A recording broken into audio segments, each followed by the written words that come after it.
Electric cars can be incredibly fast, thrilling, and competent, but I have never driven one before that is just simply fun. Until I got in this guy right here, the Aptera. You might have seen the Aptera before touting its efficiency and ability to drive off of solar panels, but what I wasn't expecting, oh, there's some wheel spin, is for this thing to be an absolute riot to drive. This thing right here handles like a box from the 90s, and I mean that in the absolute best way possible. Like, it makes a lot of sense. This thing right here has an identical weight to an NA Miata. It also has a very low center of mass, and it is tuned by a whole bunch of nerds that just absolutely thrash the thing all day long. Like, how is this so much fun? Holy frig! This right here has to be the most fun you can have on three wheels ever since the government banned the Big Red. RIP. But I'm getting ahead of myself. What are we looking at here? Well, Aptera Motors Incorporated was founded 20 years ago in 2006, promising to create a three-wheeled autocycle. Technically, Aptera is a motorcycle, not a car, but then a CEO from Ford came in, tried to change the vision to create a four-wheeled version, and that never saw the light of day, sadly, because the company went bankrupt in 2011. Don't fret though, the company was resurrected in 2012, renamed Aptera, and then folded again in 2014. But then in 2019, the original founders came back to the idea, got the rights to the IP, started Aptera Motors Corporation, gained some capital through crowdfunding, and now in 2026, the first ones will be shipped to customers. The whole essence of the Aptera is its teardrop shape.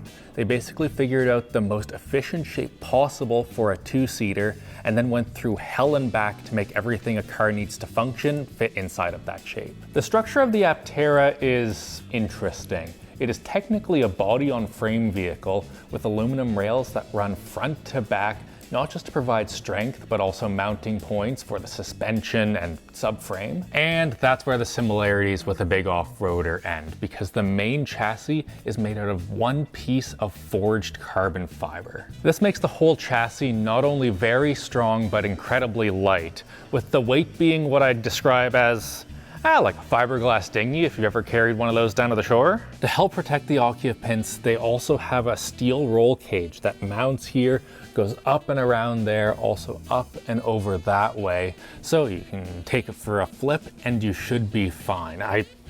I feel a lot better knowing that there's a steel roll cage over the top of this thing. Inside of the door, there's also a bunch of structural steel so that if you get T-boned, all of that load goes down into the frame instead of into you.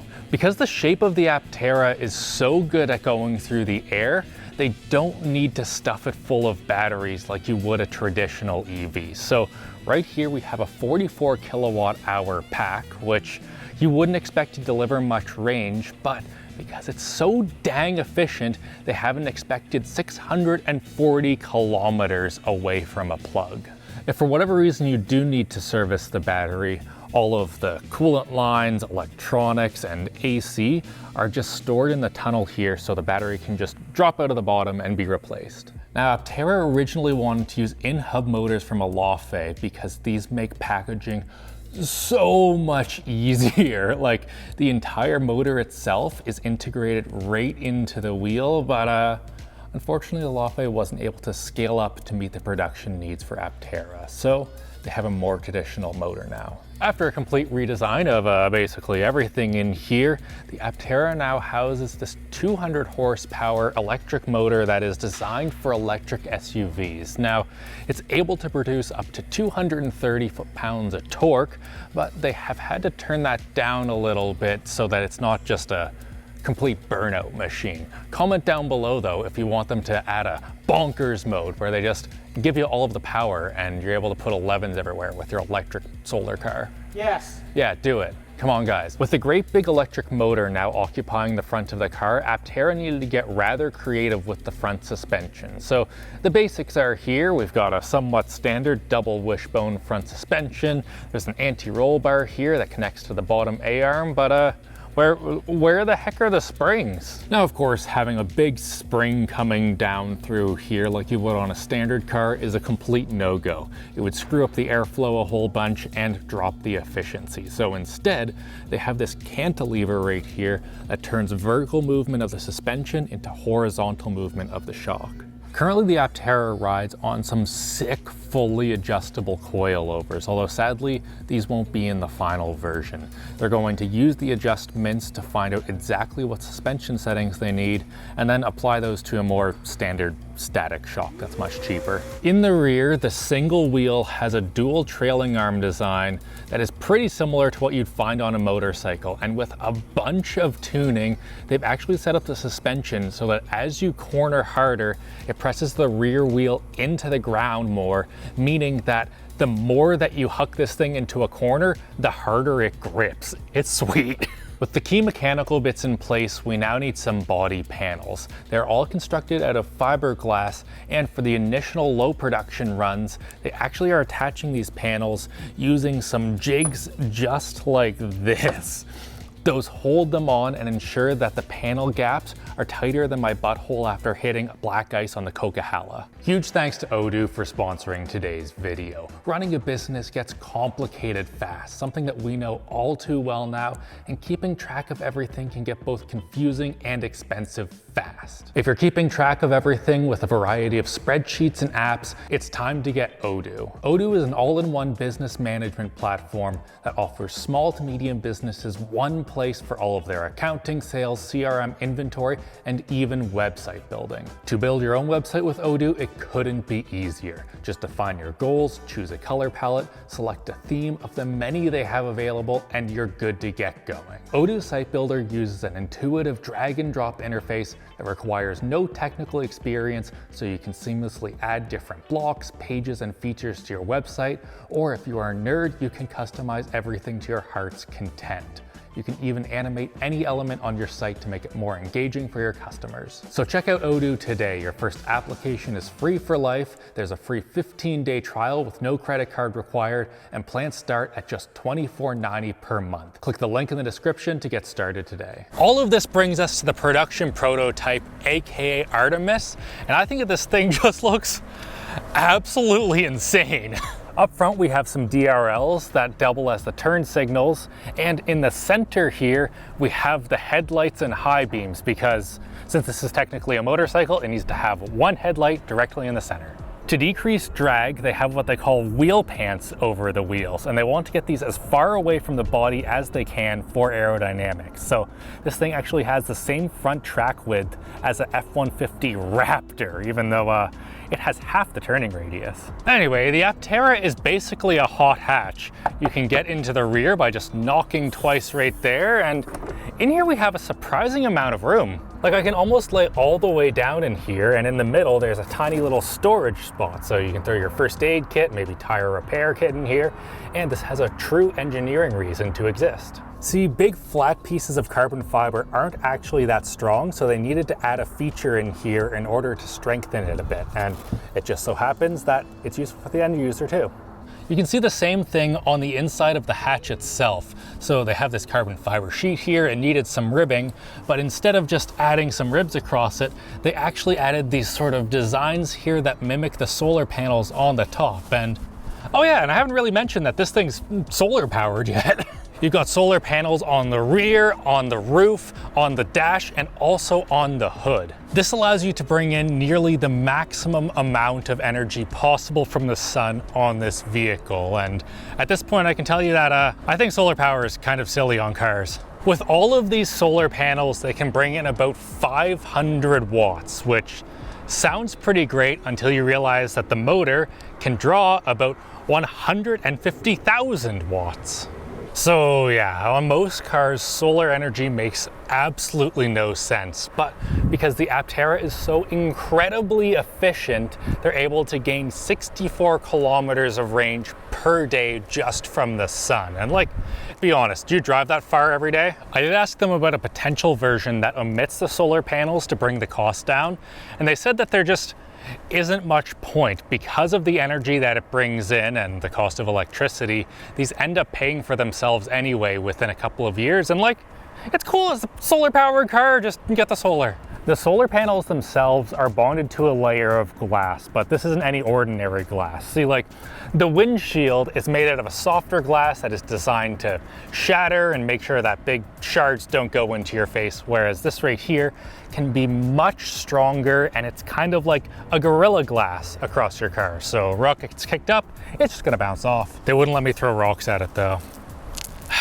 If you do need to go further than the sun will get you though, there is an NACS port right here in the back. Side note, these grills right here were supposed to be for cooling, but this thing's so dang aerodynamic that the wind speed was too low back here and they couldn't effectively draw heat out. They now exhaust the heat using dual radiators on the bottom here, but kept those grills on the back because they thought it looks cool. So before I flame them for some pretty silly EV crap, I just want to say that I really like this thing. So if you think it looks cool, maybe use our affiliate link down below so we can get a discount on one of these. It will be hilarious to modify the hell out of one of these.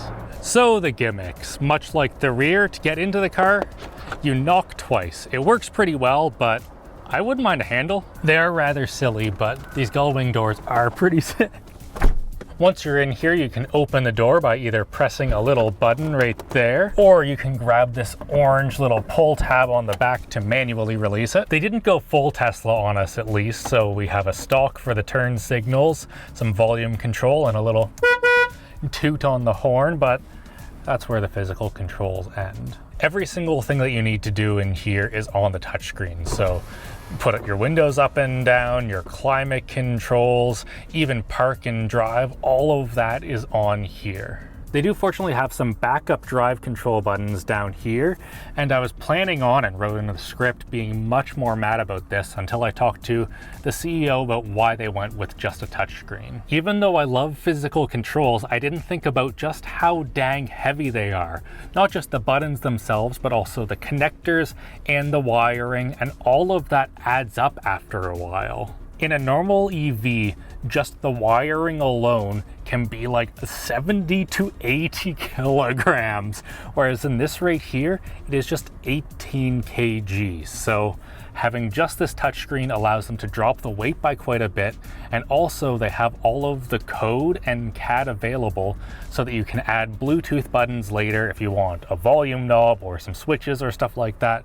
So I guess I can give them a pass there. What I can't give them a pass for though is a fucking yoke. I do get that the yoke makes it easier to see the screens that are on the side mirrors, because the side mirrors are, well, they're just a regulatory thing. You can't actually see out of them. Wow, such useful.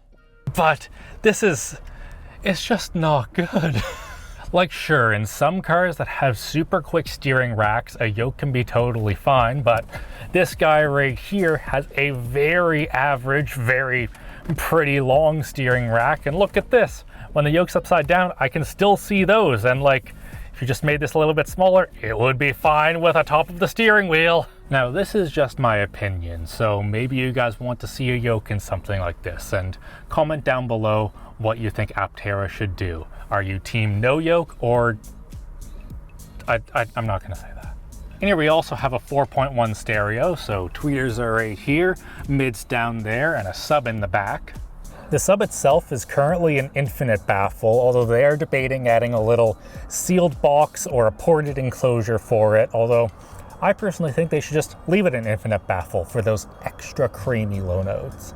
Unfortunately, the sound system in this prototype does not currently work, but maybe they'll let us go listen to the one on a bench that we've been hearing. Enough talk though, let's drive it. Okay, here we go. Aptera were nice enough to turn up the torque for us, and this thing kinda rips. Now, you might be hearing a fair bit of road noise. This thing is on Delrin bushings right now, which will be turned into rubber in the future. But you know, Delrin's easier to manufacture, so they're using that. It is such a fun little car though, holy frig. Here we go into a corner, we're just going, it handles so great. I do still think that they'd be able to turn up the torque a little bit more. I'm not getting much in the way of wheel spin, and the suspension feels so competent that this could be a bit faster and it wouldn't complain at all. Like, it's so good. As for the brakes, they're kind of just okay. These ones are hydraulic assist, but they're debating doing just full mechanical ones in the future, and I briefly got to test some of those out, and they do feel just so natural and great. I also really appreciate just how much noise you're getting from the electric motor. So many cars try and pump in audio or make stupid synthetic crap, and it's really annoying and I don't like it. Whereas this right here, it just sounds so like authentic and enjoyable and adds so much to the experience of this thing. It's so funny. On the topic of noise, this thing is definitely like a little bit loud, but given that there is zero sound deadening in this, it might as well be silent. Like typical things like the front wheels making a whole bunch of noise just doesn't happen because they aren't in the car, and wind noise even on the highway is just not a thing because you have so little drag around this. To put it into context, I was talking to them and they said that putting two hands out the window on the highway doubles the amount of drag that this thing is because the body itself creates so little. The estimated coefficient of drag of this is 0.13, which is like a tenth lower than anyone else. In here we do have heat and AC, which is fantastic. It is super hot today, like 28 degrees, so having air conditioning is very much appreciated, although the heat very sadly is done through resistive instead of like a heat pump. So in the winter, if you're in a colder climate, that is going to really chunk your efficiency. We're just waiting in traffic here, and this thing gains attention like nothing else I have ever driven before, besides maybe the Sherp, but everyone is just looking at it. I've had people like, what is that? It's an Aptera. It's made just right around here. F***ing sick. You can't blame them given how it looks. Oh man, a white truck just drove by and bounced a bunch of solar onto this, and we got so much charging for a second. All right, we're on the highway now, and it feels just surprisingly stable. We're driving along here. It's relatively quiet, again, given the Delrin bushings and lack of sound deadening, but like the seats are comfy. Overall, I have plenty of room. It's a pretty fine spot to be, I have to say. When you're on the highway, it starts generating a tiny bit of downforce, so about 25 pounds of it at 65 miles an hour. So it's really nice and stable, and stuff like crosswinds and things like that don't really matter because, again, it's just an airfoil, so it's pretty freaking good. Okay, we've got some more corners.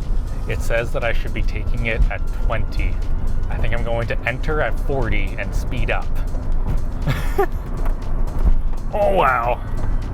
Now, if you think about it, in a lot of good handling front-wheel drive cars, you're only going to have one of the rear wheels on the ground at a time if it's really well set up.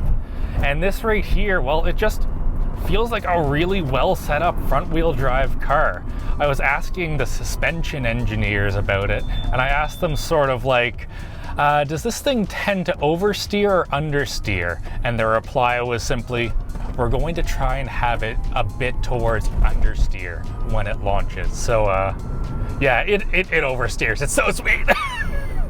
Bushings, bit harsh. I kind of dig it though. Andy, would you keep Delrin bushings in this? Hell yeah. Because race car. Completely shameless. Again, our affiliate link. Go and click it and do the thing so that we can turn one of these into a race car. We really want one. Driving this around, I'm less concerned about the safety of this, and I'm more concerned about the safety of the people around me because everyone's on their phone recording it. We're just merging in traffic and I have a smile on my face. Like, what a great little thing. So that was an absolute blast. Can I get one? Well, not quite yet, but hopefully very soon. Right now, this production line is building 10 final validation samples. Progress on these is currently going very slow, but that is kind of the point. They probably could have already finished these 10 by hand, building them in a more bespoke way, but they are going through the entire small volume production process right now to ensure that every single problem that they encounter, they don't encounter again. That way, as each one goes across the line, it's going to be faster and faster until at the end, it's just done. Because the Aptera is technically a motorcycle, the regulatory hoops that they need to go through are much less stringent than an actual car. So once these are done here, there is nothing really stopping them from just shipping them out to the first couple of customers. They are setting 3 aside for crash testing, which hopefully will go as well in real life as it did in their simulations. But other than that, these guys right here should be good to go. After that, the only thing that's really preventing them from absolutely cranking these out is capital.